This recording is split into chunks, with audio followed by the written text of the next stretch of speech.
अब गूंगा बहरा भी है, होश सी दे गए जनता के अब कानों पर पहरा भी है। तुम ही कहो अश्रु तुम्हारे किसको क्या समझाएंगे, उठो द्रौपदी शस्त्र उठा लो, अब गोविंद आएंगे, अब गोविंद आएंगे। ममत्व श्रेष्ठतम जीवनम। अखंड मराठभूमीवर पसरलेला काळोख दूर केला त्या मासाहेब जिजाऊ।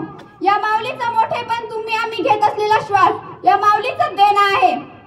स्वतःचा पुत्र रयतेसाठी अर्पित केला, 32 जाताच्या बोकडाचा वध करून स्वातंत्र्याचा सूर्य दाखवण्याची आठवण त्या जगदंबेकडे पाहिल्यानंतर येते। मी कोड क्रमांक 3 विषयाच्या अनुकूल बाजूने आपले मत व्यक्त करत आहे। आजची महिला आत्मनिर्भर आहे। स्वर्गीय इंदिराजी गांधी या महिलेने बरेच वर्ष देशाच्या पंतप्रधान पदाचा कार्यभार सांभाळला।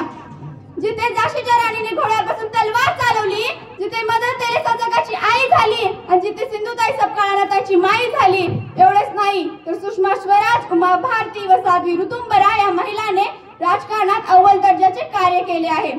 आजची महिला आत्मनिर्भर नाही म्हणणाऱ्या म्हणजे सर्व मैत्रिणींच्या बुद्धीची कीव येते। आधी तुमची नजर बदला म्हणजे तुम्हाला या जगातल्या चांगल्या घटनेचे दृश्य दिसायला लागेल। नजर बदलो नजारे बदल जाएंगे, नजर बदलो नजारे बदल जाएंगे, सोच बदलो इरादे बदल जाएंगे।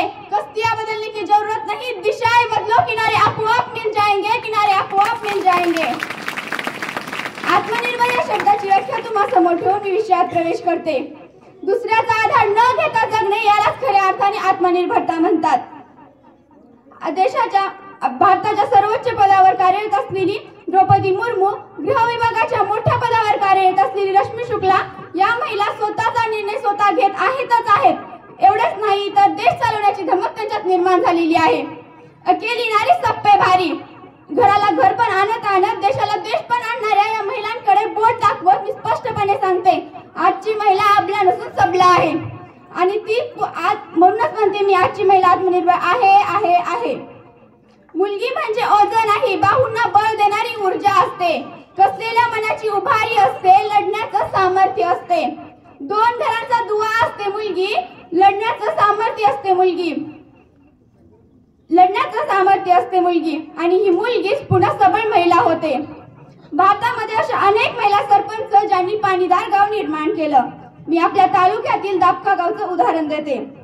त्या महिला सरपंचांनी 300हून अधिक महिलांना बचत गटाच्या मार्फत आत्मनिर्भर बनवलं। पुरुषांनाही लाजेल अशी कामगिरी त्या महिलांनी करून दाखवली। मग मला सांगा कुठे कमी पडतीये महिला? आज PSI महिला, कंडक्टर महिला, डॉक्टर महिला, इंजिनियर महिला, कलेक्टर महिला, एवढेच नाही तर चंद्रावर स्वार होणारी सुनीता विल्यम्स, कल्पना चावला या सुद्धा महिलाच आहेत। हे धोतक आहे तरी कशाचं? मी सांगते महिलेच्या आत्मनिर्भरतेचं।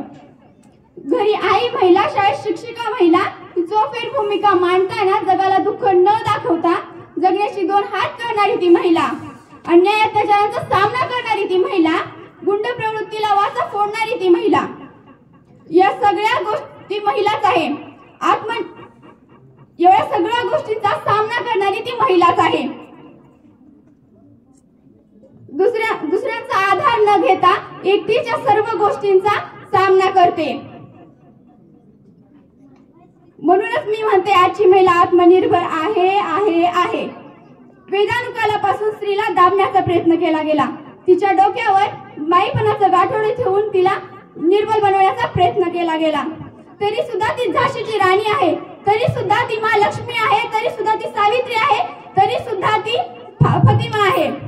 स्त्रीला पुन्हा पुन्हा सांगितलं गेलं, बेटा तू मुलगी आहेस बर का, बेटा तू मुलगी आहेस बर का, तू नांदून नाव करावं, चुलीतलं लाकूड चुलीतच जाळावं। रामायणामध्ये दशरथ लढायला निघाला, सोबतीला कैकेयीला घेतलं आणि प्रत्यक्षात युद्ध सुरू झालं। युद्धामध्ये दशरथाच्या रथाचा आग मोडला, राजा दशरथ भेदरला, कैकेयी खाली उतरली आणि मोडलेल्या रथाच्या आकाच्या जागी आपला हात लावला आणि रथ वर आला आणि ती लढाई दशरथाने जिंकली। कोणामुळे? कैकेयीमुळेच ना। म्हणून मी म्हणते आजची महिला आत्मनिर्भर आहे। माझी मैत्रीण म्हणते आजची महिला आत्मनिर्भर नाही। अगं वेडे, आजची महिला आत्मनिर्भर आहे याचं ज्वलंत उदाहरण लाडकी बहीण योजना। या महिलेने कोणाच्याही स्वप्नात नसलेलं सरकार अस्तित्वात आणलं। एखादे सरकार अस्तित्वात आणण्याची ताकद जर एवढ्या महिलांमध्ये असेल तर मला सांगा आजची महिला आत्मनिर्भर नाही म्हणणे योग्य आहे का? भारताचा जन्म भारतीय जनता पार्टीच्या विरोधात होतं, पण या महिलांनी ते 1,500 रुपये घेऊन इमानदारीनं पुन्हा ते सरकार निर्माण केलं. म्हणून मी म्हणते आजची महिला आत्मनिर्भर आहे आहे आहे. सीता मातेवरून एवढे रामायण घडले, सीता मातेवरून एवढे रामायण घडले आणि दुर्योधनाला छळणे द्रौपदीला किती महागात पडले, आणि दुर्योधनाला छळणे द्रौपदीला किती महागात पडले. स्त्री म्हणजे अबला नाही, स्त्री म्हणजे अबला नाही, स्त्री म्हणजे सबला आहे. स्त्री म्हणजे अबला नसून स्त्री म्हणजे सबला आहे. तिला कोणी पण कमी समजू नका. एवढे बोलून मी माझे 2 शब्द संपवते. जय हिंद, जय महाराष्ट्र.